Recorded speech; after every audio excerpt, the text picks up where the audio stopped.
you listen to reason? Will you open your eyes? Ron in Canada, how are you? Good. How are you guys doing? Doing very well. We're all right. I think we're having a good time. Saw a great show last night. Had a great meeting this afternoon. I'm Excellent. happy. Well, I listened to your show last week, Matt, and I really appreciated something you said last week, that you had struggled at one time with having anger against the Christian himself as opposed to the faith, and seeing the Christian as a victim as well.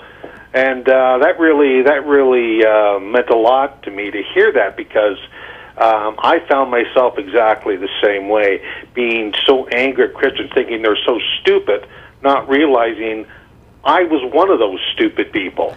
Yeah. And, that was part of the realization, was that you say I didn't get smarter. I think it depends on your definition of smarter as to whether I did actually get smarter. My IQ didn't go up, you know, we're all gullible about certain things. We are all duped. We all live our lives, you know, based on inference and induction. Nobody's immune to being fooled. And when you live your entire life surrounded by a bunch of other people who have been fooled, it's really easy. As a matter of fact, it's difficult to break out from that you know, constant environment of constant reinforcement.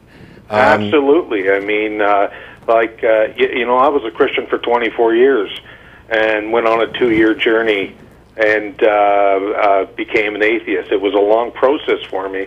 And, you know, I firmly believe that one of the problems is, especially for Christians to come out, is that the whole faith is based on fear. And, you know, they're afraid to look at the other side of what the other side might say, because if by chance it contradicts what they believe, then what are they going to do? Yeah, there was somebody of losing their salvation. Yeah, it does play on our natural fears, and religion not only plays on our natural fears, but religion also manufactures fears as well. Somebody had referred to it as religion poisoning people and then offering them the antidote. But Beth came up with the idea, because we're talking about this constant argument that we hear about, you've got a God-shaped hole in your heart. Right. Well, religion punches a God-shaped hole in your heart and then offers you the God to fill it. And it can only be filled with the God that they're offering.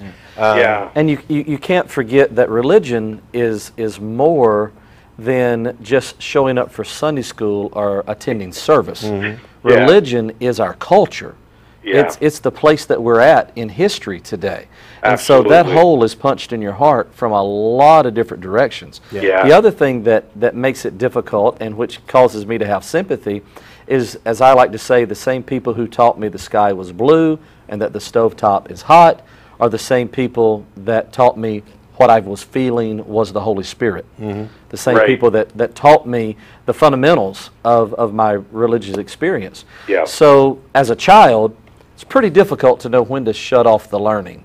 You know, when to stop believing what you're told. It's actually, you know, we've talked about it before from an evolutionary standpoint. It's a good thing that children are born with kind of a natural intuition to trust the people who are older than them, because they know better. You can learn quicker.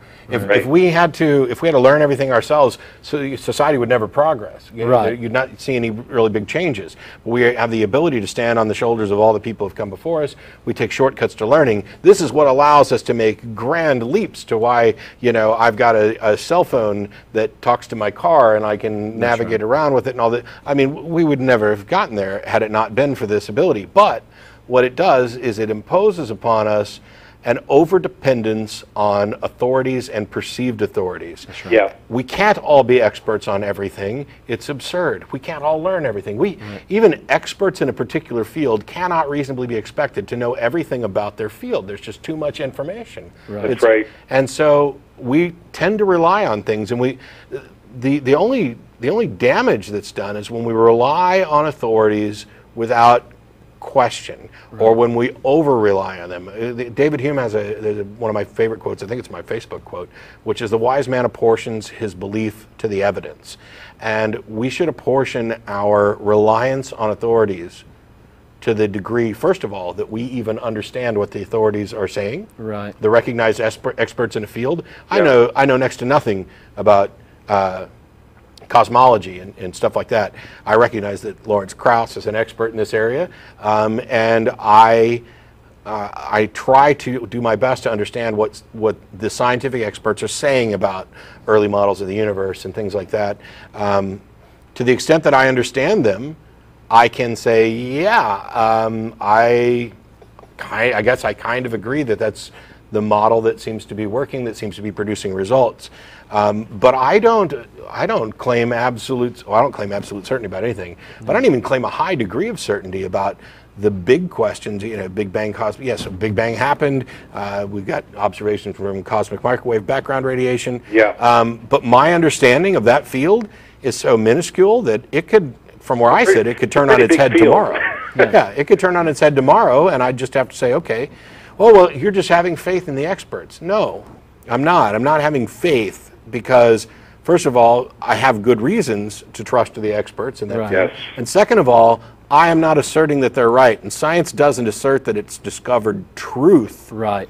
It just builds models and theories that are the best, most reliable, most consistently reliable, independently verifiable explanations of the observations of the universe. Yeah. And as long as you realize that, you're not hanging yourself out on a limb of, oh, my whole world's going to fall apart because Lawrence Krauss was wrong.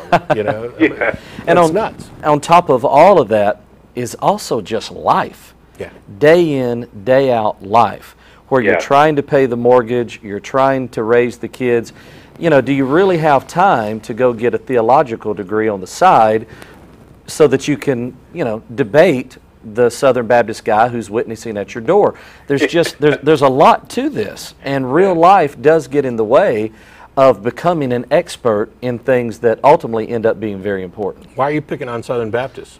Well, because I'm Pentecostals and Southern Baptists aren't really sincere, or they would be speaking in tongues. Well, I was Southern Baptist, and you guys were the crazy people dancing around the pews and speaking. That's not in the Bible. Let me tell you a quick story, quick story. Please. I'm getting. Oh, let me let Ron go. Thanks so much for calling in, Ron. Thank you. I really appreciate you guys. You guys are doing a great job. Thanks so much.